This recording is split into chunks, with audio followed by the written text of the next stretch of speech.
Candace Owens is everywhere right now. Viral clips, millions of views, sometimes in just hours. Some people call her brave, some call her dangerous. But here's the real question: do I trust her? And should you? Because when someone pulls you in with outrage, make you feel relief one moment, but betrayal the next, that's not just politics, that is psychology. We're just now getting to the point, which is an ethnic cleansing is going to take place. We're going to just move millions of bodies. And now we're going to try to emotionally engineer the public to think that it's acceptable by saying, well, there's nothing left. Our bombs bombed it all. Why would they want to go back there? There's nothing left, which we have on tape, Bibi Netanyahu saying that before October 7th. Him caught on tape saying we have to make the punishment so severe and so harsh that the Palestinians won't want to go back because there's nothing there. He said this. I want to share something as a Muslim. I do get a sense of relief hearing her call out the genocide that is happening in Gaza and also directly questioning Israeli Prime Minister policies. Very few with massive platforms in the West do that so openly. And that for people like me, for pro-Palestinian people, for Muslims, that relief is real. But relief is not trust. Relief is temporary. Trust is earned. And that's where my problem starts with Candace Owens. For those of you who don't know me, I am a psychiatrist, and I don't say this for status. I say this because it matters. I've had years of training, years of supervision, and hands-on experience treating patients suffering with mental health disorders daily. So when someone like Candace makes claims about mental health, I cannot just brush it off. I know the damage those words can cause. Now let's look at her patterns. Patterns of fast, extreme decisions. She met her husband, and within 17 days, he proposed to her on a FaceTime call. I mean, I don't know if everyone in this room knows, but George and I have a very rare love story, and we met, laid eyes on each other for the first time in London, and then were engaged 18 days later. That's not slow, careful decision making. That's impulsive. She once ran a liberal site, then flipped almost overnight into a conservative brand. She rose in Turning Point USA within months, then split just as fast.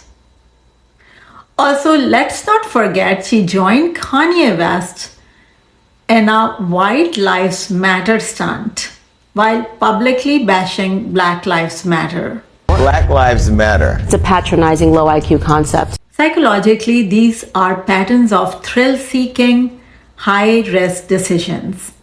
And when someone moves this quickly in life, what happens when they start the same with truth, with facts, with movements that affect millions? Now I want to point out the contradictions and hypocrisy. She tells women that they are most fulfilled as stay-at-home mothers.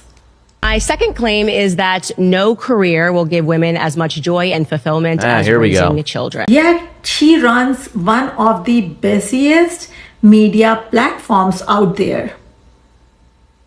She made content daily, 1, 2, 3 hour longs, while she's also having babies back to back to back. And there's absolutely no issue with it. We all love her for that. The issue is that while she is living the life where she is pursuing her dreams, she is fierce, she is aggressive, but she's telling other women to stay small, to not follow their dreams, to be a stay-at-home mom, and that should be their dream. That should be enough. That should be enough to fulfill them. She's not living a message that she preaches. But here is where it hits harder for me. Her comments about mental health. She dismisses depression. She criticizes therapy. She criticizes medications. While millions suffer in the hands of depression and anxiety, that's not just hypocrisy, that's harmful. Just because we can't see something doesn't mean that it's not real. We can't see grief, we can't see love, we can't see hate. Those things are very real. Just talk about grief, how real grief is. As a psychiatrist, I've seen how much people suffer when their pain is undermined. Depression is real, anxiety is real. Can some people improve with lifestyle changes? Absolutely. But for many, therapy, professional help, medications are some things that's needed.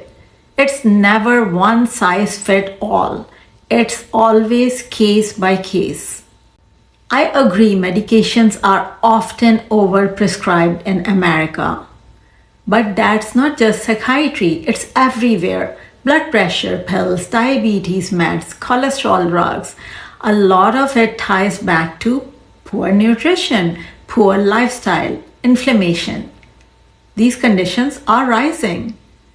But every single one of them have a genetic component. That's what people forget.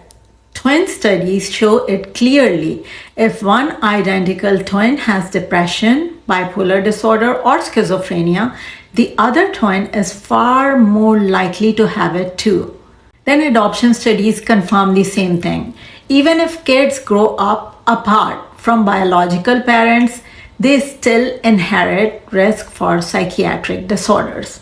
So it's not all environmental. And even suicidal behavior run in families. That's not coincidence. That's genetics. That's biology. Something more than environment, nutrition, lifestyle.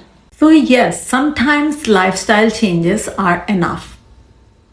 But sometimes medications is the difference between surviving and suffering. Both are true. And that's why dismissing these disorders the way Candace does and Tate does isn't just wrong. It breaks trust. Candace Owens positions herself as the underdog, fighting the system. But let's be clear, she's not the underdog anymore. With millions of followers and political influence, she is part of the power structure she claims to resist. And that's a nuance a lot of people overlook and we shouldn't. Viral strategy is playing with emotions.